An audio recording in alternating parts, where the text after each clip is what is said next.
ਸਤਿ ਸ਼੍ਰੀ ਅਕਾਲ ਦੋਸਤੋ, ਮੈਂ ਆ ਵਿੰਪੀ ਸਿੱਧੂ ਤੇ ਤੁਸੀਂ ਜੁੜੇ ਹੋਏ ਹੋ ਟ੍ਰੈਂਡਸੈਟਰ ਪੰਜਾਬੀ ਦੇ ਨਾਲ। ਤੁਹਾਨੂੰ ਪਤਾ ਹੀ ਅੱਜ ਕੱਲ ਤੁਸੀਂ ਟ੍ਰੈਂਡਸੈਟਰ ਪੰਜਾਬੀ ਤੇ ਮੰਨ ਰਹੇ ਹੋ ਪਗਡੰਡੀਆਂ ਨੂੰ।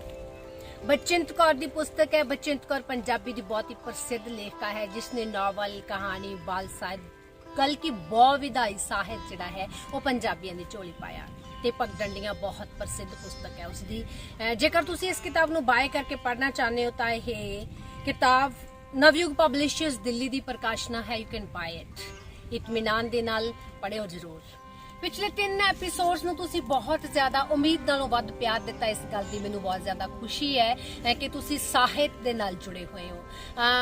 ਅੱਜ ਦਾ ਐਪੀਸੋਡ ਕੁਝ ਖਾਸ ਹੈ ਕਿਉਂਕਿ ਇਸ ਐਪੀਸੋਡ ਦੇ ਵਿੱਚ ਮੈਂ ਤੁਹਾਨੂੰ ਇੱਕ ਸਰਪ੍ਰਾਈਜ਼ ਗਿਫਟ ਆਫਰ ਕਰਨ ਲੱਗੀ ਹਾਂ।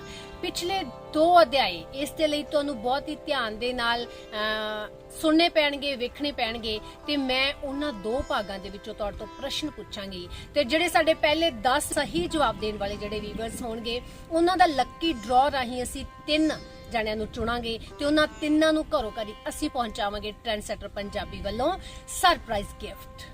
ਤੁਹਾਡੇ ਲਈ ਜ਼ਰੂਰੀ ਹੋਏਗਾ ਕਿ ਤੁਸੀਂ ਇਸ ਭਾਗ ਨੂੰ ਬਹੁਤ ਹੀ ਇਤਮੀਨਾਨ ਨਾਲ ਸੁਣੋ, ਵੇਖੋ ਤੇ ਮਾਣੋ ਕਿਉਂਕਿ ਇਸ ਐਪੀਸੋਡ ਦੇ ਅਖੀਰ ਵਿੱਚ ਮੈਂ ਤੁਹਾਨੂੰ ਉਹ 2 ਪ੍ਰਸ਼ਨ ਪੁੱਛਣੇ ਨੇ ਜਿਨ੍ਹਾਂ ਦੇ ਉੱਤਰ ਤੁਸੀਂ ਸਾਨੂੰ ਦੇਣੇ ਨੇ। ਤਾਂ ਫਿਰ ਜ਼ਿਆਦਾ ਦੇਰੀ ਨਾ ਕਰਦੇ ਹੋਏ ਜੁੜਦੇ ਹਾਂ ਸਵੈਜੀਵਨੀ ਪਗਡੰਡੀਆਂ ਦੇ ਅਧਿਆਏ 4 ਨਾਲ। ਪਗਡੰਡੀਆਂ ਦਾ ਅਧਿਆਏ 4 ਸ਼ੀਸ਼ ਮਹਿਲ। ਬਚਿੰਤ ਕੌਰ ਕੁਝ ਇਸ ਤਰ੍ਹਾਂ ਆਰੰਭ ਕਰਦੀ ਹੈ। ਆਉਂਦੇ ਵਿਸਾਖ ਨੂੰ ਬਾਈ ਜੀ ਦੀ ਸਾਲਾਨਾ ਛੁੱਟੀ ਦੇ ਦਿਨਾਂ 'ਚ ਵਿਆਹ ਦੀ ਤਾਰੀਖ ਪੱਕੀ ਹੋਣ ਲੱਗੀ। ਮੇਰੇ ਤਾਇਆ ਜੀ ਨੇ ਮੇਰੇ ਲਈ ਮੁੰਡਾ ਪਸੰਦ ਕੀਤਾ ਸੀ। ਉਹ ਮੇਰੇ ਵਿਚੋਲੇ ਸਨ। ਸ਼ਗਨ ਦਾ 1.25 ਰੁਪਈਆ, 1 ਖੋਪੇ ਦਾ ਗੁੱਟ ਤੇ ਵਿੱਚ 5-7 ਛੁਹਾਰਿਆਂ ਦਾ ਸ਼ਗਨ ਮੁੰਡੇ ਦੇ ਪੱਲੇ ਮੇਰੇ ਚਾਚਾ ਜੀ ਨੇ ਪਾਇਆ ਸੀ। ਮੁੰਡਾ ਕੁੜੀ ਨਾਲ ਭਾਵੇਂ ਬਹੁਤਾ ਢੁਕਦਾ ਤਾਂ ਨਹੀਂ ਪਰ ਉਹਦੇ ਪਿਓ ਦਾ ਚੰਗਾ ਕੰਮ ਹੈ। ਪੰਚਕੂਈਆਂ ਰੋਡ ਤੇ 3 ਨੰਬਰ ਦੁਕਾਨ 'ਚ ਚੰਗਾ ਦਰਜੀਖਾਨਾ ਹੈ ਉਹਨਾਂ ਦਾ। ਮੁੰਡੇ ਦਾ ਪਿਓ ਪੂਰਨ ਸਿੰਘ ਬੜਾ ਭਲਾ ਆਦਮੀ ਹੈ। ਮੁੰਡਾ ਉਸੇ ਦੇ ਮੂਹਰੇ ਅੱਜ ਕੱਲ੍ਹ ਕੰਮ ਸਿੱਖਦਾ ਹੈ। ਚੰਗਾ ਕਾਰੀਗਰ ਬਣੇਗਾ ਇੱਕ ਦਿਨ। ਪਰ ਸਹੁਰਾ ਭੈੜੀਆਂ ਆਦਤਾਂ 'ਚ ਫਸਿਆ ਹੋਇਆ ਹੈ। ਭੈੜੇ ਮੁੰਡਿਆਂ ਦੀ ਸੰਗਤ 'ਚ ਉੱਠਣ ਬੈਠਣ ਲੱਗ ਪਿਆ। ਤਾਈਓ ਉਹਦਾ ਬਾਪ ਐਨੀ ਛੇਤੀ ਉਹਦੀ ਸ਼ਾਦੀ ਕਰਨਾ ਚਾਹੁੰਦਾ ਹੈ ਤਾਂ ਕਿ ਉਹਦੇ ਪੈਰ ਬੰਨੇ ਜਾਣ। ਚਲੋ ਹੋ ਜੂ ਸੂਤ, ਵਿਆਹ ਕਰਾ ਕੇ ਸਾਰੇ ਸੁਧਰ ਜਾਂਦੇ ਨੇ। ਗ੍ਰਸਤੀ ਦੀਆਂ ਜ਼ਿੰਮੇਵਾਰੀਆਂ ਆਪੇ ਲੈ ਆਉਂਦੀਆਂ ਨੇ ਟਿਕਾਣੇ। ਨਾਲੇ ਉਮਰਾਂ ਦਾ ਤਕਾਜ਼ਾ ਵੀ ਤਾਂ ਹੁੰਦਾ ਹੈ। ਇਹ ਮੇਰੇ ਤਾਏ ਚੇਤ ਸਿੰਘ ਦੇ ਬੋਲ ਸਨ। ਬਾਈ ਜੀ ਜਦੋਂ 2 ਮਹੀਨੇ ਦੀ ਛੁੱਟੀ ਆਏ ਤਾਂ ਵਿਆਹ ਦੀ ਤਾਰੀਖ ਪੱਕੀ ਕਰ ਦਿੱਤੀ ਗਈ। 5 ਮਈ ਦੇਸੀ ਤੇ ਵਿਸਾਖ ਸੀ। ਰੁੱਤ ਵੀ ਠੀਕ ਹੈ, ਨਾ ਬਹੁਤੀ ਗਰਮੀ ਤੇ ਨਾ ਸਰਦੀ। ਸੋਹਣਾ ਮੌਸਮ ਹੈ। ਨਾਲੇ ਸਬਜ਼ੀਆਂ ਭਾਜੀਆਂ ਵੀ ਖਰਾਬ ਨਹੀਂ ਹੋਣਗੀਆਂ। ਮੇਰੀ ਅੰਮਾ ਇਸ ਤਰੀਕ ਨਾਲ ਸਹਿਮਤ ਸੀ।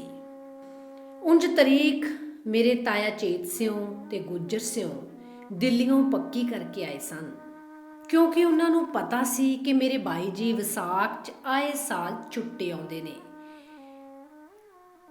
ਘਰ 'ਚ ਦਾਣਾ ਫੱਕਾ ਖਰੀਦਿਆ ਜਾਣ ਲੱਗਾ। ਜੀਰੀ ਦੀਆਂ ਬੋਰੀਆਂ ਦਾਣਾ ਮੰਡੀ 'ਚੋਂ ਆ ਗਈਆਂ। ਲੱਡੂਆਂ ਦੇ ਬੇਸਣ ਲਈ ਛੋਲਿਆਂ ਦੀ ਦਾਲ ਦਲੀ ਜਾਣ ਲੱਗੀ। ਲੂਣ ਪੀਸਿਆ ਜਾਣ ਲੱਗਿਆ। ਹਲਵਾਈ ਵੱਲ ਫੇਰੇ ਤੇ ਫੇਰਾ ਲੱਗਣ ਲੱਗਿਆ। ਆਨੰਦ ਕਾਰਜ ਕਰਨ ਲਈ ਕੀਰਤਨੀ ਜਥਾ ਸਿੰਘ ਸਭਾ ਗੁਰਦੁਆਰੇ ਵੱਲੋਂ ਕੀਤਾ ਗਿਆ। ਮੁੰਡੇ ਵਾਲਿਆਂ ਨੇ ਬਾਜਾ ਕਰਨ ਦਾ ਜੁੰਮਾ ਪਟਿਆਲੇ ਵਾਲਿਆਂ ਉੱਤੇ ਛੱਡਿਆ ਸੀ ਸੋ ਪੁਲਿਸ ਤੇ ਫੌਜੀ ਦੋਵੇਂ ਬਾਜੇ ਕੀਤੇ ਗਏ। ਜੰਝ ਘਰ ਤੱਕ ਬਰਾਤ ਲਿਆਉਣ ਲਈ ਕਈ ਸਰਕਾਰੀ ਗੱਡੀਆਂ ਦਾ ਇੰਤਜ਼ਾਮ ਕੀਤਾ ਗਿਆ। ਘਰ ਦੇ ਸਾਹਮਣੇ ਠੇਕੇਦਾਰ ਕਰਤਾਰ ਸਿੰਘ ਦੀ ਧਰਮਸ਼ਾਲਾ ਬਰਾਤ ਲਈ ਬੁੱਕ ਕੀਤੀ ਗਈ। ਗੱਲ ਕੀ ਚਾਰੋਂ ਤਰਫ ਬਰਾਤ ਦੇ ਸਵਾਗਤ ਤੇ ਆਓ ਭਗਤ ਲਈ ਵੱਡੇ ਪੈਮਾਨੇ ਤੇ ਤਿਆਰੀਆਂ ਆਰੰਭ ਹੋ ਗਈਆਂ। ਪਰ ਦਹੇਜ ਵੱਲੋਂ ਕਿਸੇ ਨੂੰ ਕੋਈ ਫਿਕਰ ਨਹੀਂ ਸੀ ਕਿਉਂਕਿ ਮੇਰੇ ਬਾਈ ਜੀ ਸਿੰਘ ਸਵਈਏ ਹੋਣ ਕਾਰਨ ਨਾ ਦਹੇਜ ਲੈਣ ਦੇ ਹੱਕ 'ਚ ਸਨ ਤੇ ਨਾ ਦੇਣ ਦੇ। ਪਰ ਬੇਬੇ ਮੇਰੀ ਨੂੰ ਮੇਰੇ 7 ਤਿਉਰ, ਪ੍ਰਾਹੁਣੇ ਦੇ 2 ਸੂਟ, ਉਸਦੇ ਮਾਂ-ਪਿਓ, ਭੈਣ ਭਾਈ, ਹੋਰ ਨਾਨਕਿਆਂ ਦਾਦਕਿਆਂ ਤੇ ਰਿਸ਼ਤੇਦਾਰਾਂ ਲਈ ਕੱਪੜੇ ਲੀੜੇ ਬਣਾਉਣ ਦਾ ਓਨਾ ਹੀ ਫਿਕਰ ਸੀ ਜਿੰਨਾ ਕਿ ਦਾਜ ਦਹੇਜ ਦੇਣ ਵਾਲੀ ਮਾਂ ਨੂੰ ਹੁੰਦਾ ਹੈ। ਬੇਬੇ ਇਹ ਵੀ ਚਾਹੁੰਦੀ ਸੀ ਕਿ ਕੁੜੀ ਅਤੇ ਮੁੰਡੇ ਨੂੰ ਭਾਵੇਂ 1-1 ਸਿਉਨੇ ਦੀ ਟੂਮ ਕਿਉਂ ਨਾ ਪਾਈ ਜਾਵੇ ਪਰ ਪਾਉਣੀ ਜ਼ਰੂਰ ਚਾਹੀਦੀ ਹੈ। ਇਉਂ ਜੇ ਉਹਨਾਂ ਸਾਊ ਲੋਕਾਂ ਨੇ ਦਹੇਜ ਨਹੀਂ ਮੰਗਿਆ ਤਾਂ ਕਿ ਕੁੜੀ ਨੂੰ ਕੰਨੋਂ ਨੱਕੋਂ ਬੂਸੀ ਨੂੰ ਥੋੜਾ ਘਰੋਂ ਤੋਰਨਾ ਹੈ। ਆਖਰ ਤਾਂ ਇਸ ਘਰ ਦੀ ਧੀ ਹੈ, ਐਵੇਂ ਸਿੱਟੀ ਤਾਂ ਨਹੀਂ ਨਾ ਹੋਈ ਕਿਤੇ। ਇਹ ਕੋਈ ਉਮਰ ਹੈ ਕੁੜੀ ਨੂੰ ਘਰੋਂ ਤੋਰਨ ਦੀ? ਅਜੇ ਤਾਂ ਇਹਦੇ ਖੇਡਣ ਦੇ ਦਿਨ ਨੇ, ਪਰ ਰੋਜ਼-ਰੋਜ਼ ਦਾ ਭੈ ਤਾਂ ਮੁੱਕ ਜੂ ਜਲਕਿਆਂ ਦਾ। ਬੇਬੇ ਜਿਵੇਂ ਕਿਸੇ ਖਾਸ ਭੈ ਦਾ ਇਕੱਲੀ ਹੀ ਟਾਕਰਾ ਕਰ ਰਹੀ ਸੀ। ਇਹ ਗੱਲ ਬੇਬੇ ਕੀ ਕਹਿ ਗਈ ਮੈਨੂੰ ਸਮਝ ਨਾ ਪਈ। ਭੈ? ਕਿਹਦਾ ਭੈ? ਕਿਹਾ ਭੈ? ਖੈਰ, ਵਿਆਹ ਦੀ ਸਾਹੇ ਚਿੱਠੀ 'ਚ ਬਾਈ ਜੀ ਨੇ ਸਰੋਂ ਦੀ ਮੁੱਠੀ ਵੀ ਪਾ ਦਿੱਤੀ, ਕਿਉਂਕਿ ਉਹਨਾਂ ਨੇ ਦਹੇਜ ਤਾਂ ਦੇਣਾ ਹੀ ਨਹੀਂ ਸੀ। ਇਹ ਗੱਲ ਮੁੰਡੇ ਵਾਲਿਆਂ ਨਾਲ ਪਹਿਲਾਂ ਹੀ ਪੱਕੀ ਕਰ ਲਈ ਗਈ ਸੀ, ਪਰ ਬਾਈ ਜੀ ਬਰਾਤੀਆਂ ਦੀ ਸੇਵਾ ਲਈ ਤੇ ਬਰਾਤੀਆਂ ਦੀ ਬਹੁ ਗਿਣਤੀ ਵੱਲੋਂ ਪੂਰੇ ਤਿਆਰ ਸਨ। ਸਰੋਂ ਦੀ ਮੁੱਠੀ ਦਾ ਮਤਲਬ ਹੀ ਇਹੋ ਸੀ ਕਿ ਉਹ ਜਿੰਨੀ ਜੀ ਚਾਹੇ ਬਰਾਤ ਲੈ ਆਉਣ। ਇਹ ਬਾਈ ਜੀ ਲਈ ਖੁਸ਼ੀ ਦੀ ਗੱਲ ਸੀ। ਸ਼ੁੱਕਰਵਾਰ ਵਾਲੇ ਦਿਨ ਜਦੋਂ 23 ਵਿਸਾਖ 5 ਮਈ 1951 ਨੂੰ ਪਟਿਆਲੇ ਸਟੇਸ਼ਨ ਤੇ ਬਰਾਤ ਉਤਰੀ ਤਾਂ ਬੰਦੇ ਗਿਣਤੀ ਦੇ ਕੁੱਲ 13 ਜਾਂ 14 ਹੀ ਸਨ। ਬਰਾਤੀਆਂ ਨੂੰ ਲੈਣ ਆਏ ਰਿਸ਼ਤੇਦਾਰਾਂ ਤੇ ਹੋਰ ਸਿਆਣੇ ਬੰਦੇ ਬਰਾਤ ਨੂੰ ਦੇਖ ਕੇ ਬੜੇ ਹੈਰਾਨ ਪਰੇਸ਼ਾਨ ਹੋਏ, ਕਿਉਂਕਿ ਉਹਦਾ ਸਟੇਸ਼ਨ ਉੱਤੇ ਬਰਾਤ ਲਈ 2 ਬੱਸਾਂ ਤੇ 3 ਕਾਰਾਂ ਲਈ ਖੜੇ ਸਨ।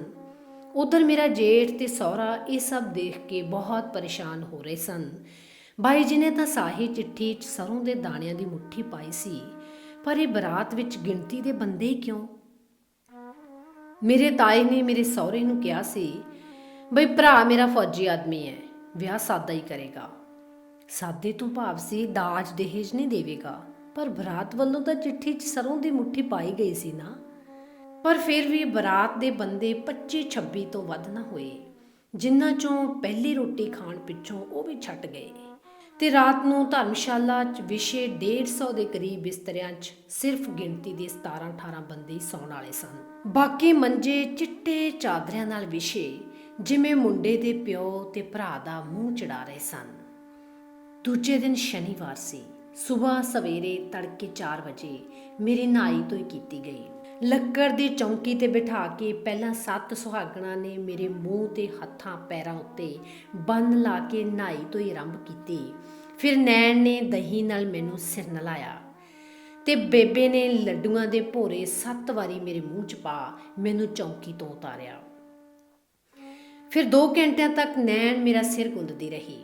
ਕੁਝ ਚੀਜ਼ਾਂ ਸਹੁਰਿਆਂ ਵੱਲੋਂ ਲੈ ਕੇ ਪਾਈਆਂ ਗਈਆਂ, ਯਾਦ ਨਹੀਂ ਕੀ ਸੀ। ਜੋੜਾ ਨਾਨਕਿਆਂ ਦਾ ਪਹਿਨਾਇਆ ਗਿਆ। ਇਉਂ ਵੱਡੇ ਸਾਰੇ ਦੋਸੜੇ 'ਚ ਲਪੇਟ ਮੈਨੂੰ ਗੁਰੂ ਗ੍ਰੰਥ ਸਾਹਿਬ ਦੀ ਬੀੜ ਸਾਹਮਣੇ ਬਿਠਾ ਦਿੱਤਾ ਗਿਆ, ਜਿੱਥੇ ਦੂਲਾ ਮੀਆਂ ਸ਼ਾਇਦ ਪਹਿਲਾਂ ਤੋਂ ਹੀ ਬਿਰਾਜਮਾਨ ਸੀ। ਖੈਰ, ਬੈਠਿਆਂ ਚਾਰੇ ਲਾਵਾਂ ਪੜੀਆਂ ਗਈਆਂ ਤੇ ਸਾਥੋਂ ਦੋਹਾਂ ਤੋਂ ਮੱਥਾ ਟਿਕਵਾ ਦਿੱਤਾ ਗਿਆ।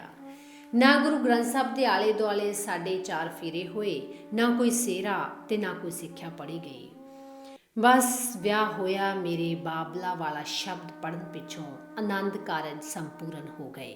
ਦੁਪਹਿਰ ਦਾ ਖਾਣਾ, ਸ਼ਾਮ ਦੀ ਚਾਹ ਤੇ ਰਾਤ ਦਾ ਡਿਨਰ, ਤਿੰਨੇ ਦਿਨ ਖਾਣ ਪੀਣ ਦਾ ਸਾਰਾ ਪ੍ਰਬੰਧ ਬੜੇ ਸ਼ਾਹੀ ਤੇ ਰਾਜੇ ਮਹਾਰਾਜਿਆਂ ਦੇ ਢੰਗ ਨਾਲ ਕੀਤਾ ਗਿਆ ਸੀ, ਕਿਉਂਕਿ ਮੇਰੇ ਬਾਈ ਜੀ ਮਹਾਰਾਜਾ ਪਟਿਆਲੇ ਪਰਿਵਾਰ ਦੇ ਬਹੁਤ ਨੇੜੇ ਸਨ ਤੇ ਇਹ ਸਭ ਇੰਤਜ਼ਾਮ ਉਹਨਾਂ ਦੀ ਸਹਾਇਤਾ ਨਾਲ ਹੀ ਹੋਇਆ ਸੀ।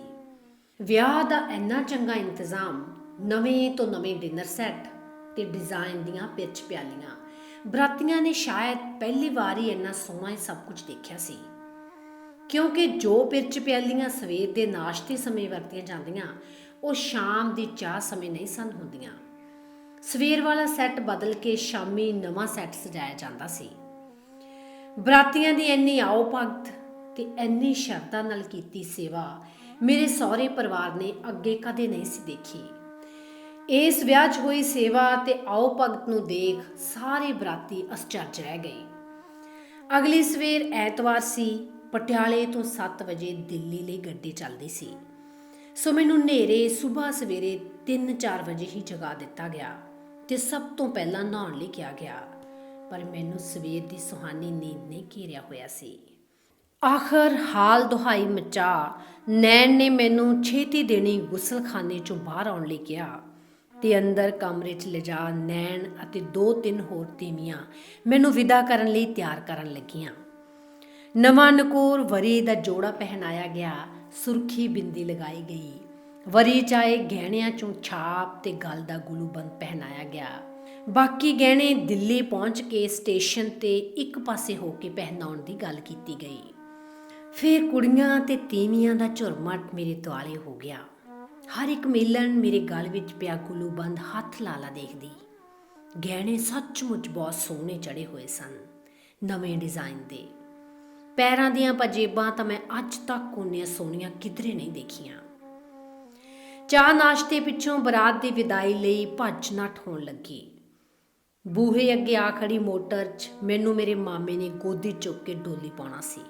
ਪਰ ਜਦੋਂ ਮੇਰੇ ਤਾਏ ਦੇ ਪੁੱਤ ਛੱਜੂ ਵੀਰ ਨੇ ਅੰਦਰ ਆ ਕੇ ਨੈਣ ਨੂੰ ਤੇ ਮੇਰੀ ਬੇਬੇ ਨੂੰ ਕਿਹਾ, ਉਹ ਚਲੋ ਭਾਈ ਕੁੜੀ ਨੂੰ ਲਿਆਓ ਛੇਤੀ, ਬਰਾਤੀ ਕਦੋਂ ਦੇ ਬੱਸ 'ਚ ਬੈਠੇ ਨੇ, ਤਾਂ ਮੈਂ ਮਾਮੇ ਦੀ ਉਡੀਕ ਕਰਨ ਤੋਂ ਪਹਿਲਾਂ ਆਪ ਹੀ ਉੱਠ ਕੇ ਖੜੀ ਹੋ ਗਈ ਤੇ ਬਾਹਰ ਨੂੰ ਤੁਰਨ ਲੱਗੀ।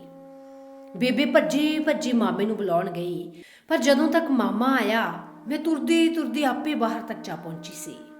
ਨਾਲ ਨਾਲ ਕੁੜੀਆਂ ਦਾ ਝੁਰਮੁਰ ਤੁਰ ਰਿਹਾ ਸੀ। ਵਿੱਚੋਂ ਵਿੱਚੋਂ ਆਵਾਜ਼ਾਂ ਸੁਣਾਈ ਦੇ ਰਹੀਆਂ ਸਨ, ਲੈ ਨੀ ਬੋਲੀ ਕੁੜੀ ਆਪੇ ਤੁਰ ਪਈ, ਬਈ ਮਾਮਾ ਆਪ ਆਵੇ ਗੋਦੀ ਚੁੱਕ ਕੇ ਮੋਟਰ 'ਚ ਬਿਠਾਵੇ। ਨੀ ਕੁੜੀ ਨਿਆਣੀ ਨੂੰ ਕੀ ਪਤਾ ਹੈ, ਭਲਾ ਕੋਈ ਕਹੇ ਤਾਂ ਸਹੀ ਉਹਨੂੰ ਰੁਕਣ ਨੂੰ। ਐਂ ਤਾਂ ਭੈਣੇ ਨੈਣ ਵੀ ਬੇਅਕਲ ਹੀ ਹੈ, ਇਹਨੂੰ ਕਾਹਨੂੰ ਤੋਰਦੇ ਨਾਲ, ਜੇ ਭਲਾ ਇੰਨਾ ਹੀ ਨਹੀਂ ਕੁੜੀ ਨੂੰ ਸੰਭਾਲ ਸਕਦੀ। ਐਨ ਬੂਹੇ ਦੇ ਕੋਲ ਆ ਕੇ ਪਿੱਛੋਂ ਭੱਜੇ ਆਉਂਦੇ ਮਾਮੇ ਨੇ ਮੈਨੂੰ ਘਨਾੜੇ ਚੁੱਕ ਲਿਆ ਤੇ ਕੋਲ ਖੜੀ ਬੱਸ 'ਚ ਅਗਲੀ ਸੀਟ ਉੱਤੇ ਬਿਠਾ ਦਿੱਤਾ। ਨਾਲ ਨੈਣ ਨੂੰ ਬੈਠਣ ਲਈ ਕਿਹਾ। ਮੈਂ ਚੁੱਪ ਸੀ, ਪਰ ਮੇਰੀ ਬੇਬੇ ਮੇਰੇ ਬੱਸ 'ਚ ਬੈਠਦਿਆਂ ਸਾਰ ਭੁੱਬਾਂ ਮਾਰ-ਮਾਰ ਰੋਣ ਲੱਗ ਪਈ। ਮੇਰੀ ਅੰਮਾਂ ਦੇ ਰੋਣ ਦੀਆਂ ਆਵਾਜ਼ਾਂ ਵੀ ਮੈਨੂੰ ਸੁਣ ਰਹੀਆਂ ਸਨ। ਨੀ ਮੇਰੀ ਬੱਚੀ ਤੁਰ ਚੱਲੀ, ਅਜੇ ਤਾਂ ਇਹਦੇ ਖੇਡਣ ਦੇ ਦਿਨ ਸਨ। ਬੇਬੇ ਭੁੱਬੀ ਰੋ ਰਹੀ ਸੀ। ਮੇਰੀ ਦਾਦੀ ਦਾ ਗਲਾ ਵੀ ਭਰਿਆ ਹੋਇਆ ਸੀ, ਪਰ ਉਹ ਬੇਬੇ ਨੂੰ ਸਮਝਾਉਂਦੀ ਕਹਿ ਰਹੀ ਸੀ, ਚੁੱਪ ਕਰ ਨੰਦਪੁਰੇ, ਸ਼ੁਕਰ ਮਨਾ ਅੱਜ ਦੀ ਘੜੀ ਨੂੰ, ਧੀ ਆਪਣੇ ਘਰ ਨੂੰ ਤੁਰੀ, ਨਹੀਂ ਇੱਥੇ ਪਤਾ ਨਹੀਂ ਕੀ ਕੀ ਕਾਰਾ ਹੋ ਜਾਂਦਾ। ਗੱਲ ਮੇਰੀ ਸਮਝ ਤੋਂ ਪਰੇ ਸੀ। ਬੇਬੇ ਦੇ ਨਾਲ ਹੁਣ ਜਿਵੇਂ ਸਾਰੇ ਉੱਚੀ ਉੱਚੀ ਰੋ ਰਹੇ ਸਨ ਤੇ ਕੋਲ ਬੈਠੀ ਨੈਣ ਮੈਨੂੰ ਰੋਣ ਲਈ ਕਹਿ ਰਹੀ ਸੀ, ਪਰ ਮੈਨੂੰ ਰੋਣਾ ਨਹੀਂ ਸੀ ਆ ਰਿਹਾ। ਮੈਨੂੰ ਮਿੱਠਾ ਪਾਣੀ ਪਿਲਾਉਂਦੀ ਮੇਰੇ ਗਲ ਲਾ ਕੇ ਰੋਂਦੀ ਬੇਬੇ ਨੂੰ ਤੀਵੀਆਂ ਨੇ ਫੜ ਕੇ ਪਰਾਂ ਕੀਤਾ ਤੇ ਮੇਰੇ ਨਾਲ ਦੀ ਸੀਟ ਤੇ ਬੈਠੀ ਪਰਸਿੰਨੀ ਨੈਣ ਨੇ ਮੈਨੂੰ ਹੁੱਜ ਜਿਹੀ ਮਾਰ ਕੇ ਫਿਰ ਕਿਹਾ, ਬਿੰਤ ਤੂੰ ਵੀ ਰੋ, ਭਾਵੇਂ ਝੂਠੀ ਮੂਠ ਦਾ ਦਿਖਾਵਾ ਹੀ ਕਰ, ਉਹ ਦੇਖ ਸਾਰੀਆਂ ਜਨਾਨੀਆਂ ਤੇਰੇ ਵੱਲ ਦੇਖੀ ਜਾਂਦੀਆਂ ਨੇ। ਪਰ ਮੈਨੂੰ ਉਸ ਵੇਲੇ ਭੋਰਾ ਵੀ ਰੋਣਾ ਨਾ ਆਇਆ। 7 ਮਈ 1951 ਕੋਈ 3 ਵਜੇ ਨੂੰ ਮੇਰੀ ਡੋਲੀ ਦਿੱਲੀ ਦੇਵਨਗਰ ਪਹੁੰਚੀ। ਜਦੋਂ ਅਸੀਂ E182 ਡਬਲ ਸਟੋਰੀ ਕੁਆਟਰਾਂ 'ਚ ਰਹਿੰਦੇ ਸੀ। ਵਿਆਹ ਵਾਲੇ ਘਰ ਕੁੱਲ 3 ਔਰਤਾਂ ਸਨ, ਮੇਰੀ ਸੱਸ, ਮੇਰੀ ਜਠਾਣੀ ਤੇ ਇੱਕ ਮੇਰੇ ਪਤੀ ਦੀ ਭੂਆ ਜੋ ਪਟਿਆਲੇ ਤੋਂ ਆਈ ਹੋਈ ਸੀ। ਇਹਨਾਂ ਤਿੰਨਾਂ 'ਚੋਂ ਦੋਹਾਂ ਨੇ ਗੀਤ ਗਾਇਆ, ਪਾਣੀ ਵਾਰ ਬੰਨੇ ਦੀ ਮਾਏ ਨੀ ਬੰਨਾ ਬੰਨੀ ਬਾਹਰ ਖੜੇ। ਸੱਸ ਨੇ ਪਾਣੀ ਵਾਰਿਆ, 10 ਸਾਲਾਂ ਦੀ ਨਣਦ ਗੁਰਦੇਵ ਨੇ ਵਾਰ ਰੋਕਿਆ ਤੇ ਅੰਦਰ ਕਮਰੇ 'ਚ ਗੱਦੇ ਉੱਤੇ ਮੈਨੂੰ ਬਿਠਾ ਦਿੱਤਾ। ਰਸਤੇ 'ਚ ਵੀ ਮੇਰੇ ਉੱਤੇ ਨੈਣ ਦਾ ਖਾਸ ਧਿਆਨ ਸੀ। ਜੇ ਮੇਰੀ ਚੁੰਨੀ ਵੀ ਇੱਧਰ ਉੱਧਰ ਖਿਸਕਦੀ ਤਾਂ ਉਹ ਠੀਕ ਕਰਦੀ। ਪਰ ਇੱਥੇ ਜਦੋਂ ਮੈਨੂੰ ਛੋਟੇ ਕਮਰੇ ਦੇ ਇੱਕ ਖੁੰਝੇ 'ਚ ਉਤਾਰਾ ਦਿੱਤਾ ਗਿਆ ਤਾਂ ਨੈਣ ਦੀ ਖਾਸ ਮੇਰੇ ਉੱਤੇ ਤਵੱਜੋ ਸੀ, ਤਾਂ ਕਿ ਪ੍ਰਾਹੁਣਾ ਕਿਤੇ ਮੈਨੂੰ ਆ ਕੇ ਦੇਖ ਨਾ ਲਵੇ। ਇੱਕ ਤਾਂ ਪਹਿਲਾਂ ਹੀ ਸਾਰਾ ਵਾਤਾਵਰਨ ਵਿਆਹ ਵਾਲੇ ਘਰ ਵਾਲਾ ਉਂਝ ਹੀ ਨਹੀਂ ਸੀ। ਇੱਕ ਨੈਣ ਦਾ ਤਿੱਖਾ ਪਹਿਰਾ। ਸੱਸ ਨੇ ਮੂੰਹ 'ਚ ਲੱਡੂ ਦਾ ਭੋਰਾ ਪਾ ਪਹਿਲਾਂ ਆਪ ਮੂੰਹ ਦੇਖਿਆ, ਫਿਰ ਜਠਾਣੀ ਤੇ ਫੁਫੇਸ ਨੇ। ਪਿੱਛੋਂ ਇੱਕ ਲਫ਼ਜ਼ ਫੁਫੇਸ ਦਾ ਕਿਹਾ ਮੇਰੇ ਕੰਨੀ ਪਿਆ, ਭਾਬੀ ਛੋਟੀ ਨੂੰ ਤਾਂ ਤੇਰੀ ਵੱਡੀ ਨਾਲੋਂ ਵੀ ਸੋਹਣੀ ਹੈ। ਇਹ ਗੱਲ ਮੇਰੀ ਜਠਾਣੀ ਦੇ ਕੰਨਾਂ 'ਚ ਕਿਵੇਂ ਲੱਗੀ ਮੈਂ ਨਹੀਂ ਜਾਣਦੀ, ਪਰ ਮੈਨੂੰ ਜ਼ਰੂਰ ਚੰਗੀ ਲੱਗੀ ਸੀ। ਪਿੱਛੋਂ ਜਠਾਣੀ ਨੇ ਖਬਰੇ ਰੋਸ ਵਜੋਂ ਜਾਂ ਉਂਝ ਹੀ ਕਿਹਾ, ਸੋਹਣੀ ਕਾਹਦੀ ਹੋਈ, ਸੰਗ ਦੀ ਤਾਂ ਭੋਰਾ ਨਹੀਂ, ਦੇਖਿਆ ਮੂੰਹ ਦਿਖਾਈ ਵੇਲੇ ਕਿਵੇਂ ਬਿੱਟ ਬਿੱਟ ਝਾਕੀ ਜਾਂਦੀ ਸੀ। ਉਸ ਦੀ ਇਹ ਗੱਲ ਮੇਰੀ ਨੈਣ ਨੂੰ ਬਹੁਤ ਬੁਰੀ ਲੱਗੀ। ਥੋੜੇ ਚਿਰ ਪਿੱਛੋਂ ਆਂਢਣਾ ਗੁਆਂਢਣਾ ਨੇ ਨਵੀਂ ਵਹੁਟੀ ਨੂੰ ਦੇਖਣ ਆਉਣਾ ਸੀ। ਮੇਰੀ ਸੱਸ ਨੇ ਨੈਣ ਨੂੰ ਮੇਰਾ ਜੋੜਾ ਬਦਲਣ ਲਈ ਕਿਹਾ। ਨਾਲੇ ਵਰੀ ਵਾਲੇ ਗਹਿਣਿਆਂ ਦਾ ਡੱਬਾ ਨੈਣ ਨੂੰ ਫੜਾਉਂਦਿਆਂ ਨੱਕ ਕੰਨ ਗਲ ਆਦਿ ਸਾਰੇ ਗਹਿਣੇ ਪਾਉਣ ਲਈ ਕਿਹਾ। ਨੈਣ ਨੇ ਮੇਰਾ ਮੂੰਹ ਹੱਥ ਧਵਾ ਮੇਰੇ ਨਵਾਂ ਸਾਟਨ ਦਾ ਸੂਟ ਪਵਾ ਦਿੱਤਾ। ਜਦੋਂ ਮੇਰੀ ਜਠਾਣੀ ਮੈਨੂੰ ਗਹਿਣੇ ਪਹਿਨਾਉਣ ਲੱਗੀ ਤਾਂ ਨੱਕ ਤਾਂ ਵਿੰਨਿਆ ਹੀ ਨਹੀਂ ਸੀ, ਕੰਨ ਵੀ ਇੱਕੋ ਹੀ ਸਾਈਡ ਦਾ ਵਿੰਨਿਆ ਹੋਇਆ ਨਿਕਲਿਆ। ਕਿਉਂਕਿ ਮੇਰੇ ਬਾਈ ਜੀ ਉੱਪਰ ਸਿੱਖੀ ਦਾ ਬਹੁਤ ਅਸਰ ਸੀ, ਉਹ ਕੋਈ ਵੀ ਗਹਿਣਾ ਪਹਿਨਣ ਦੇ ਖਿਲਾਫ ਸਨ ਤੇ ਸਾਡੇ ਘਰ ਨੱਕ ਕੰਨ ਵਿੰਨਾਉਣ ਦਾ ਕੋਈ ਸਵਾਲ ਹੀ ਨਹੀਂ ਸੀ ਉੱਠਦਾ। ਇਹ ਇੱਕ ਕੰਨ ਵੀ ਮੈਂ ਆਪ ਮੇਰੀ ਇੱਕ ਸਹੇਲੀ ਕੋਲੋਂ ਚੋਰੀ ਛੁਪੇ ਵਿਲਵਾਇਆ ਸੀ। ਇੱਕ ਕੰਨ ਵਿੰਨੇ ਹੋਏ ਹੋਣ ਦਾ ਸਹੁਰੇ ਘਰ ਕਾਫੀ ਹਾਸਾ ਪਿਆ। ਜਦੋਂ ਮੇਰੀ ਜਠਾਣੀ ਨੇ ਗਹਿਣਿਆਂ ਵਾਲੇ ਡੱਬੇ 'ਚੋਂ ਝੁਮਕੇ ਵਾਲੇ ਕਾਂਟੇ ਕੱਢੇ ਤਾਂ ਮੇਰੇ ਜੇਠ ਨੇ ਹੱਸਦਿਆਂ ਹੱਸਦਿਆਂ ਨੈਣ ਨੂੰ ਕਿਹਾ, ਉਹ ਜੇਕਰ ਇੱਕੋ ਹੀ ਕੰਨ ਵਿੰਨਿਆ ਹੋਇਆ ਸੀ ਤਾਂ ਸਾਨੂੰ ਪਹਿਲਾਂ ਸੁਨੇਹਾ ਭੇਜ ਦੇ, ਅਸੀਂ ਇੱਕੋ ਹੀ ਕਾਂਟਾ ਬਣਵਾ ਦਿੰਦੇ। ਇਹ ਤਾਂ ਵਾਧੂ ਦਾ ਖਰਚਾ ਕਰਵਾਤਾ ਨਾ ਸਾਡਾ। ਉਸ ਦੀ ਇਹ ਗੱਲ ਸੁਣ ਘਰ ਦੇ ਸਾਰੇ ਜੀ ਮੁਸਕਰਾ ਪਏ। ਚੰਗੀ ਤਰ੍ਹਾਂ ਸੁਰਖੀ ਬਿੰਦੀ ਲਗਾਉਣ ਪਿੱਛੋਂ ਮੇਰੀ ਜਠਾਣੀ ਨੇ ਮੇਰਾ ਵੱਡਾ ਸਾਰਾ ਘੁੰਡ ਕਢਵਾ ਦਿੱਤਾ। ਪਿੱਛੋਂ ਨੈਣ ਨੇ ਹੌਲੀ ਜਿਹੀ ਮੇਰੇ ਕੰਨ 'ਚ ਕਿਹਾ, ਬਚਿੰਤ, ਜਦੋਂ ਵੀ ਤੀਵੀਆਂ ਤੇਰਾ ਮੂੰਹ ਦੇਖਣ ਨਾ ਘੁੰਡ ਚੁੱਕ ਕੇ, ਤੂੰ ਅੱਖਾਂ ਮੀਚ ਲਈ, ਉਹਨਾਂ ਵੱਲ ਨਾ ਦੇਖੀ ਪਹਿਲਾਂ ਵਾਂਗੂ। ਅੱਛਾ, ਮੈਂ ਹੌਲੀ ਜਿਹੀ ਕਿਹਾ। ਦੋ ਤਿੰਨ ਆਂਢਣਾਂ ਗੁਆਂਢਣਾਂ ਇਕੱਠੀਆਂ ਹੋ ਮੈਨੂੰ ਦੇਖਣ ਆਈਆਂ। ਪਰ ਆਈ ਵਾਰੀ ਜਦੋਂ ਵੀ ਕੋਈ ਤੀਵੀਂ ਮੇਰਾ ਘੁੰਡ ਚੁੱਕਦੀ, ਅਚਾਨਕ ਮੇਰੀ ਨਿਗਾਹ ਉਸ ਨਾਲ ਟਕਰਾ ਜਾਂਦੀ। ਐਸਾ ਸਿਰਫ ਇੱਕ ਦੋ ਵਾਰੀ ਹੋ ਸਕਿਆ, ਜੈਸਾ ਕਿ ਮੈਨੂੰ ਨੈਣ ਨੇ ਕਿਹਾ ਸੀ ਕਿ ਜਦੋਂ ਵੀ ਕੋਈ ਤੀਵੀਂ ਮੂੰਹ ਦੇਖੇ ਤਾਂ ਮੈਂ ਅੱਖਾਂ ਮੀਚ ਲਵਾਂ।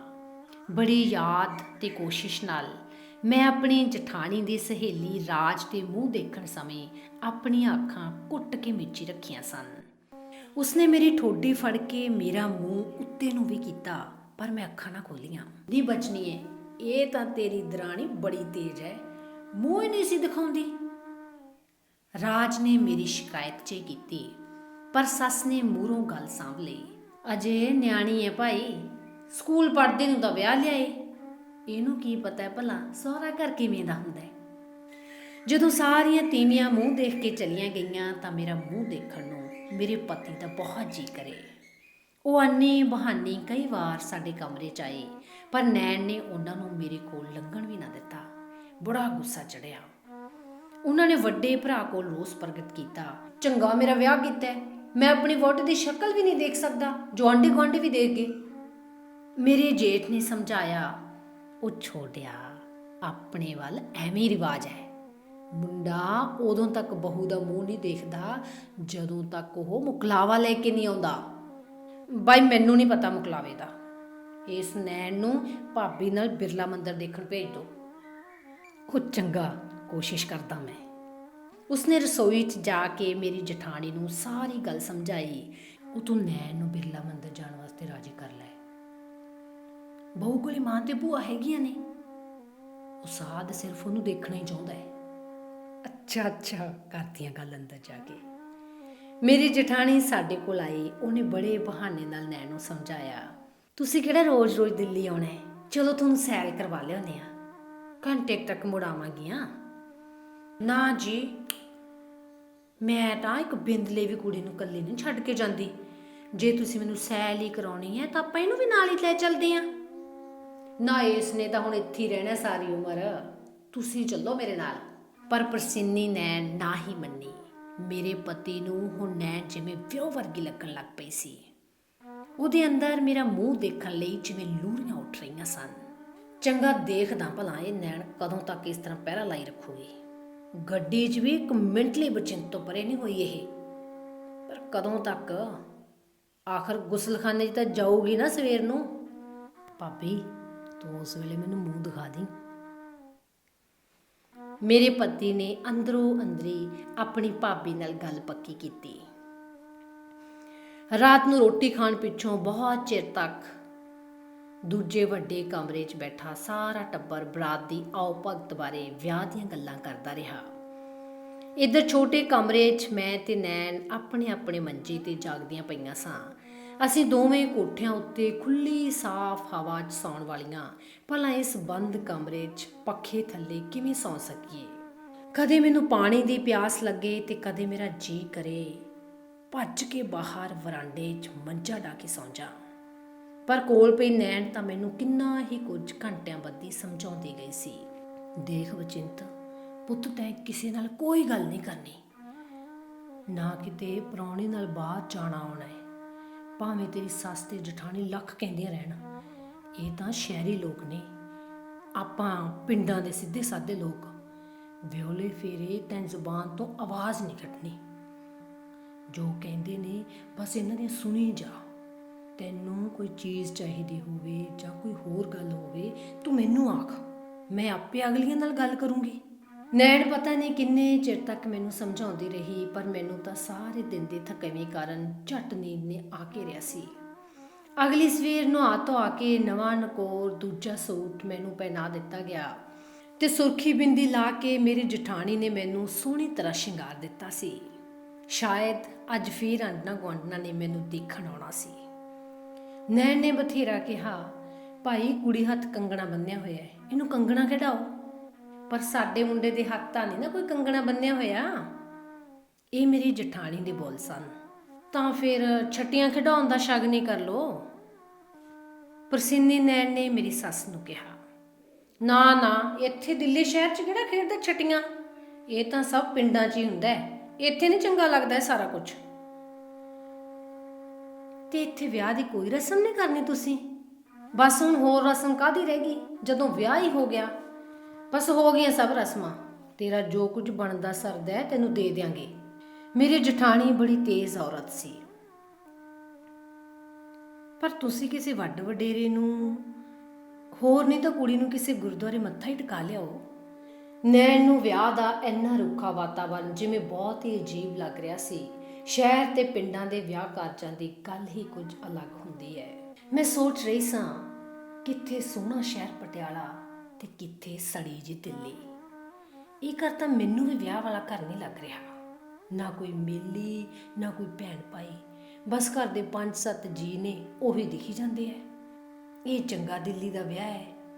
ਇਸ ਨਾਲੋਂ ਤਾਂ ਸਾਡੇ ਪਿੰਡ ਹੀ 100 ਗੁਣੇ ਚੰਗੇ ਵਿਆਹ ਹੁੰਦੇ ਨੇ, ਜਿੱਥੇ ਸਾਰੇ ਆਂਢੀ ਗੁਆਂਢੀ, ਭੈਣ ਭਾਈ, ਰਿਸ਼ਤੇਦਾਰ ਇਕੱਠੇ ਹੋ ਕੇ ਵਿਆਹ ਦਾ ਰੰਗ ਬੰਨ੍ਹਦੇ ਨੇ। ਇਹ ਤਾਂ ਜਿਵੇਂ ਵਿਆਹ ਵਾਲਾ ਘਰ ਹੀ ਨਹੀਂ ਸੀ ਲੱਗਦਾ। ਨਾ ਕੋਈ ਮੇਲ ਨਾ ਗੇਲ, ਬਸ ਦੂਜੇ ਦਿਨ ਵੀ ਟਾਮੀ ਇੱਕ ਅੱਧੀ ਤੀਵੀਂ ਦੇਖਣ ਆਈ ਸੀ ਮੈਨੂੰ। ਤੀਜੀ ਸਵੇਰ ਅਸੀਂ ਪਟਿਆਲੇ ਨੂੰ ਮੁੜ ਜਾਣਾ ਸੀ।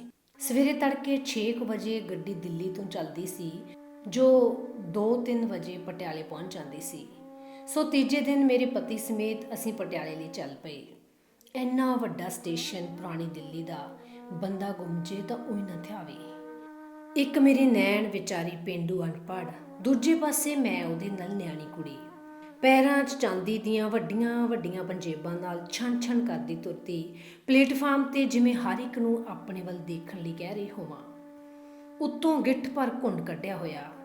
ਅੱਜ ਜਦੋਂ ਮੈਂ ਕਿਸੇ ਨਵੀਂ ਵਿਆਹੀ ਬਿਹਾਰਨ ਜਾਂ ਪੂਰਬਣੀ ਨੂੰ ਸੜਕ ਉੱਤੇ ਗਹਿਣੇ ਪਾਈ ਤੁਰਦੀ ਦੇਖਦੀ ਹਾਂ ਤਾਂ ਮੈਨੂੰ ਆਪਣਾ ਬੀਤਿਆ ਸਮਾਂ ਯਾਦ ਆ ਜਾਂਦਾ ਹੈ, ਜਦੋਂ ਵਿਓਲੀ ਆਈ ਨੂੰ ਨਾ ਮੈਨੂੰ ਪਹਿਨਣ ਦਾ ਚੱਜ ਸੀ, ਨਾ ਸੜਕ ਉੱਤੇ ਤੁਰਨ ਦਾ ਪਤਾ।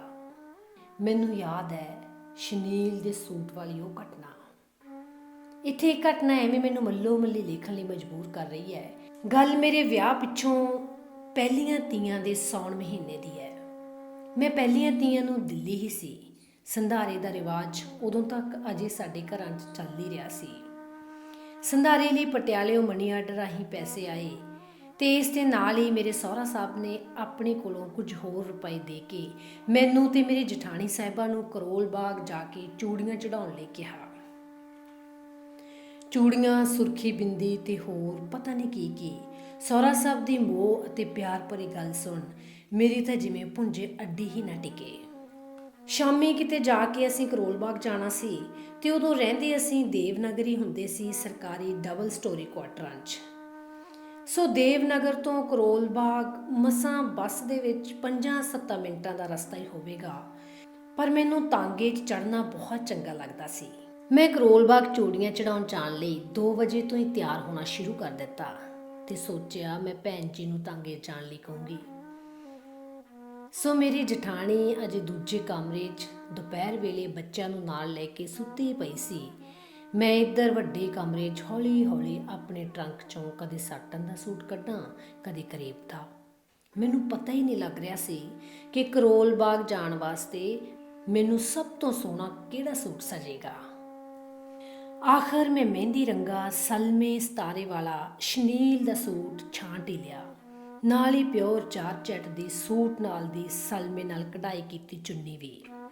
ਡਰੈਸਿੰਗ ਟੇਬਲ ਉਨੇ ਦਿਨੀ ਸਾਡੇ ਘਰ 'ਚ ਨਹੀਂ ਸੀ ਹੁੰਦਾ।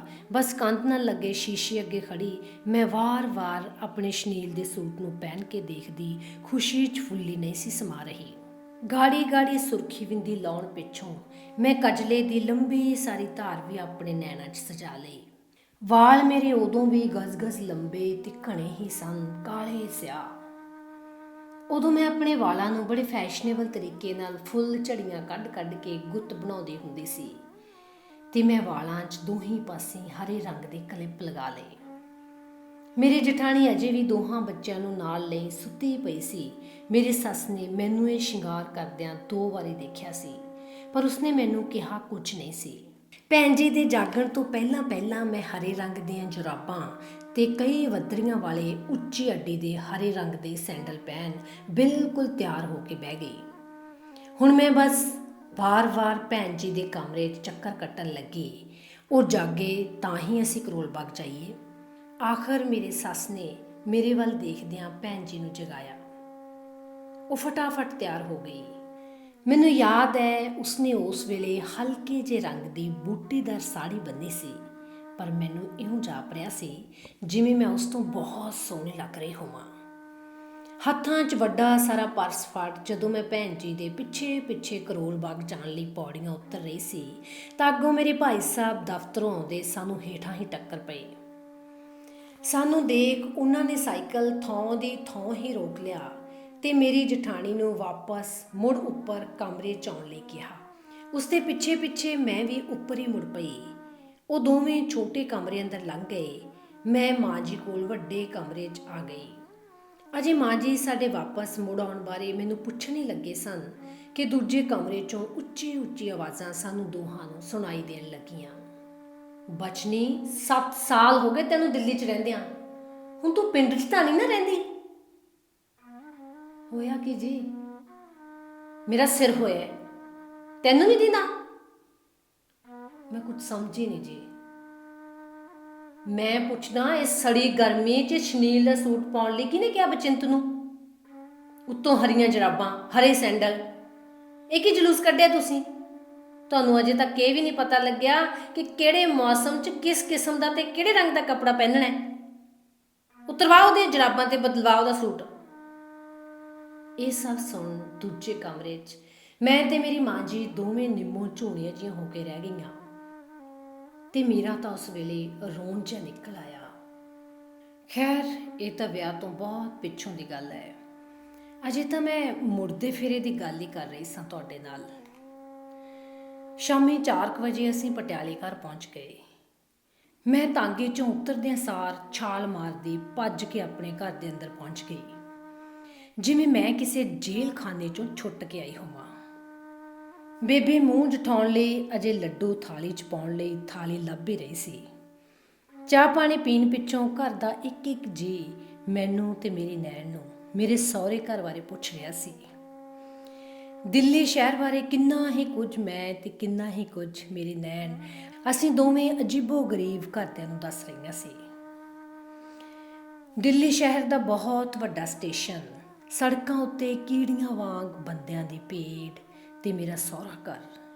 ਸਭ ਤੋਂ ਅਨੋਖੀ ਗੱਲ, ਘਰ ਦੀਆਂ ਟੱਟੀਆਂ ਜੋ ਬਹੁਤ ਨਵੀਂ ਕਿਸਮ ਦੀਆਂ ਸਨ। ਪਰ ਸਿੰਨੀ ਨੈਣ ਨੂੰ ਤਾਂ ਪਹਿਲਾਂ ਪਤਾ ਹੀ ਨਾ ਚੱਲਿਆ ਕਿ ਇਹ ਟੱਟੀਆਂ ਹਨ ਜਾਂ ਫਿਰ ਵੱਡ ਵਡੇਰਿਆਂ ਦੇ ਪੂਜਣ ਵਾਲੀ ਕੋਈ ਥਾਂ। ਪਹਿਲੀ ਵਾਰੀ ਤਾਂ ਉਹ ਅੰਦਰ ਵੜ ਕੇ ਉਵੇਂ ਹੀ ਬਾਹਰ ਨਿਕਲ ਆਈ ਸੀ। ਫਿਰ ਬਾਹਰ ਆ ਕੇ ਉਸਨੇ ਦੁਬਾਰਾ ਮੇਰੀ ਜਠਾਣੀ ਨੂੰ ਪੁੱਛਿਆ ਸੀ, ਨਾ ਤੁਹਾਡੀਆਂ ਟੱਟੀਆਂ ਕਿੱਥੇ ਨੇ? ਉਹ ਵਿਚਾਰੀ ਖੇਤਾਂ 'ਚ ਜੰਗਲ ਪਾਣੀ ਜਾਣ ਵਾਲੀ ਤੀਵੀਂ। ਇੱਥੇ ਦਿੱਲੀ 'ਚ ਪਹਿਲੀ ਵਾਰੀ ਉਸਨੇ ਫਲੱਸ਼ ਸਿਸਟਮ ਦੇਖਿਆ ਸੀ। ਮੇਰੇ ਤਾਏ ਦਾ ਪੁੱਤ ਪ੍ਰੀਤਮ ਸਿੰਘ, ਜੋ ਮੈਨੂੰ ਮੁੜਦੇ ਫੇਰੇ ਲੈਣ ਗਿਆ ਸੀ, ਬਹੁਤ ਕੁਝ ਮੇਰੇ ਸਹੁਰੇ ਘਰ ਬਾਰੇ ਮੇਰੀ ਬੇਬੇ ਨੂੰ ਦੱਸ ਖੁਸ਼ ਹੋ ਰਿਹਾ ਸੀ। ਉਸ ਦੀਆਂ ਗੱਲਾਂ ਸੁਣ ਬੇਬੇ ਦੇ ਚਿਹਰੇ ਉਤਲੀ ਰੌਣਕ ਜਿਵੇਂ ਵੱਧਦੀ ਹੀ ਜਾ ਰਹੀ ਸੀ। ਤੁਸੀਂ ਮੰਨ ਰਹੇ ਸੀ ਪਗਡੰਡੀਆਂ ਦੇ ਭਾਗ ਚੌਥੇ ਨੂੰ। ਤੇ ਹੁਣ ਵੇਲਾ ਆ ਗਿਆ ਹੈ ਕਿ ਮੈਂ ਤੁਹਾਡੇ ਤੋਂ ਉਹ 2 ਪ੍ਰਸ਼ਨ ਪੁੱਛਾਂ ਜਿਨ੍ਹਾਂ ਦੀ ਮੈਂ ਗੱਲ ਪਹਿਲਾਂ ਕੀਤੀ ਸੀ। ਪਹਿਲੇ ਭਾਗ ਦੇ ਵਿੱਚੋਂ ਪ੍ਰਸ਼ਨ ਇਹ ਹੈ ਕਿ ਬਚਿੰਤ ਕੌਰ ਦੇ ਜਨਮ ਵੇਲੇ ਉਸਦੀ ਮਾਂ ਨੂੰ ਕਿਸਨੇ ਡੰਗਰਾਂ ਵਾਲੇ ਕੋਠੜੇ ਦੇ ਵਿੱਚ ਬੰਦ ਕੀਤਾ ਤੇ ਕਿਉਂ ਕੀਤਾ। ਤੇ ਦੂਜੇ ਅਧਿਆਇ ਚੋਂ ਪ੍ਰਸ਼ਨ ਇਹ ਹੈ ਕਿ ਪਿੰਡ ਦੇ ਵਿੱਚ ਜਦੋਂ ਵਿਆਹ ਸਮੇਂ ਡੋਲੀ ਤੁਰਦੀ ਤਾਂ ਬਚਿੰਤ ਸਭ ਤੋਂ ਵੱਧ ਖੁਸ਼ ਕਿਉਂ ਹੁੰਦੀ ਸੀ। ਤਾਂ ਫਿਰ ਜਲਦੀ ਕਮੈਂਟ ਬਾਕਸ ਦੇ ਵਿੱਚ ਜਾਓ ਤੇ ਇਹਨਾਂ ਪ੍ਰਸ਼ਨਾਂ ਦੇ ਸਹੀ ਉੱਤਰ ਦਿਓ ਤਾਂ ਜੋ ਪਹਿਲੇ 10 ਵੀਵਰਸ ਦੇ ਵਿੱਚੋਂ ਲੱਕੀ ਡਰਾਅ ਰਾਹੀਂ ਅਸੀਂ ਉਹਨਾਂ 3 ਨੂੰ ਚੁਣੀਏ ਜਿਨ੍ਹਾਂ ਨੂੰ ਅਸੀਂ ਦੇਣੇ ਨੇ ਸਰਪ੍ਰਾਈਜ਼ ਗਿਫਟ। ਹੁਣ ਵੇਲਾ ਹੋ ਗਿਆ ਤੁਹਾਡੇ ਤੋਂ ਵਿਦਾ ਲੈਣ ਦਾ, ਪਰ ਉਸ ਤੋਂ ਪਹਿਲਾਂ ਜਨਾਬ ਆ ਥੱਲੇ ਕਰਕੇ ਨਾ ਲਾਲ ਰੰਗ ਦਾ ਸਬਸਕ੍ਰਾਈਬ ਦਾ ਬਟਨ ਹੈ, ਇਹਨੂੰ ਜਲਦੀ ਦਬਾ ਦਿਓ ਤੇ ਨਾਲ ਹੀ ਬੈਲ ਆਈਕਨ ਬਣਿਆ, ਬੈਲ ਆਈਕਨ ਨੂੰ ਦਬਾਉਣਾ ਵੀ ਬਿਲਕੁਲ ਨਾ ਭੁੱਲਿਓ ਕਿਉਂਕਿ ਸਾਡੇ ਹਰ ਨਵੇਂ ਪ੍ਰੋਗਰਾਮ ਦੀ ਨੋਟੀਫਿਕੇਸ਼ਨ ਤੁਹਾਨੂੰ ਫੇਰ ਹੀ ਮਿਲ ਪਾਏਗੀ। ਤੇ ਜੇਕਰ ਚੰਗਾ ਲੱਗਾ ਲਾਈਕ ਸ਼ੇਅਰ ਮੈਨੂੰ ਪਤਾ ਹੀ ਹੈ ਤੁਸੀਂ ਕਰ ਹੀ ਦੇਣਾ। ਸੋ ਅਗਲੇ ਐਪੀਸੋਡ ਦੇ ਵਿੱਚ ਫੇਰ ਮਿਲਾਂਗੇ ਬਚਿੰਤ ਕੌਰ ਦੀ ਜ਼ਿੰਦਗੀ ਦਾ ਇੱਕ ਹੋਰ ਰੰਗ ਲੈ ਕੇ। ਤਦ ਤੱਕ ਲਈ ਸਤਿ ਸ਼੍ਰੀ ਅਕਾਲ।